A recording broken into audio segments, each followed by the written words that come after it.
Hi,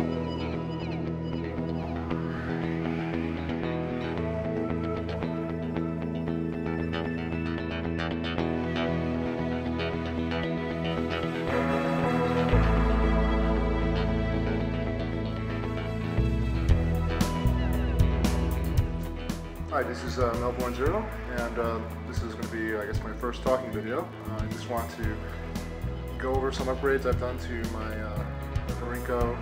MAK-90.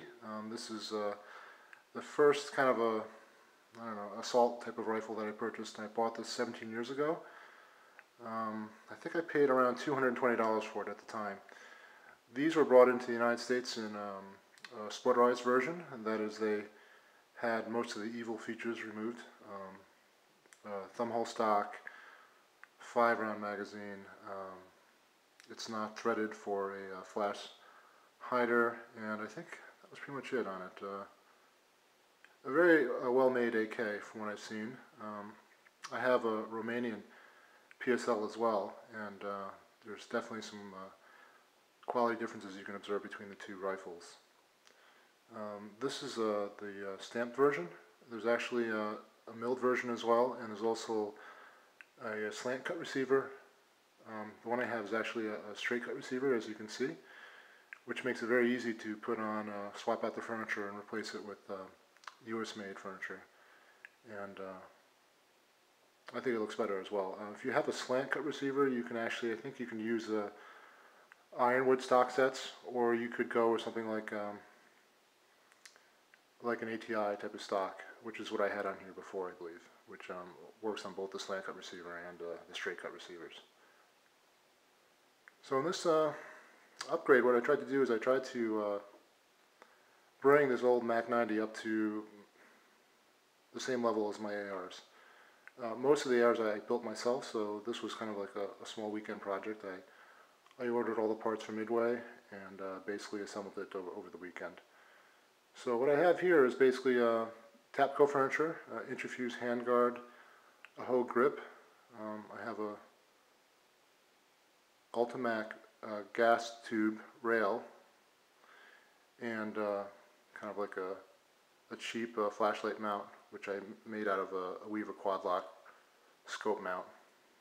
This rifle is also using a Circle 10 Bulgarian magazine with the K-Var followers and K-Var floor plate, and I also replaced the gas piston with an Arsenal gas piston. I had to do that in order to reach my proper number of US made parts count for 922R compliance.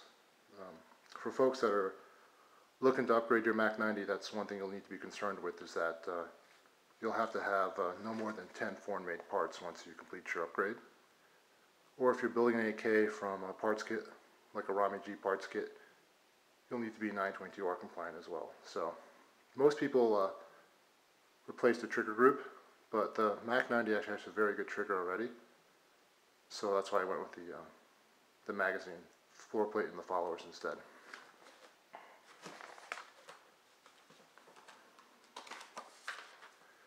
This is the inexpensive scope mount that I'm using. It's the Weaver quad lock. It's a 1-inch ring. As you can see, it actually has 2 bands to secure the flashlight, and it's actually quite light, and it locks quite securely to a standard Picatinny rail. I think the cost is around $9 from Midway. In comparison, I have also one of the mounts from my ARs, which is a Surefire M79 mount. This one actually has a quick detach on it, which is kind of nice, but this mount actually costs, I think, around $47 or so. So it's quite a bit more than the Weaver setup. And the Weaver setup, you actually get 2 mounts for $9. So it's a much more economical solution. You don't have the quick detach, but it holds the flashlight very securely. One issue I do have with the upgrading the MAK-90 to the Tapco furniture is that the MAK-90 has a larger diameter barrel than a typical AK would have. It's probably more equivalent to a barrel you'd see in an RPK. It's actually very close to the diameter of the barrel I have on my PSL. So the fit inside the handguard is very, very tight. You actually will not be able to mount the handguard on a MAK-90 without doing some Dremel work on the inside.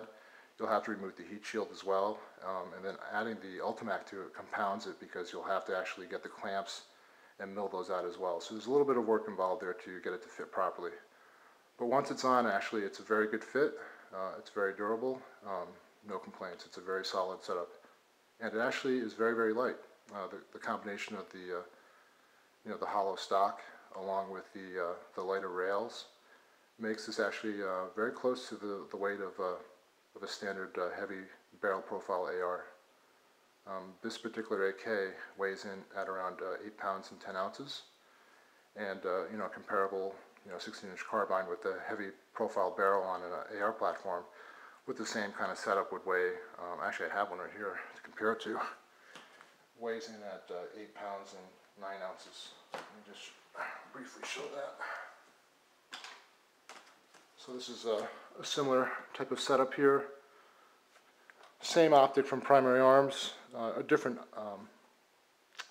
light setup, but basically it's a comparable type of firearm.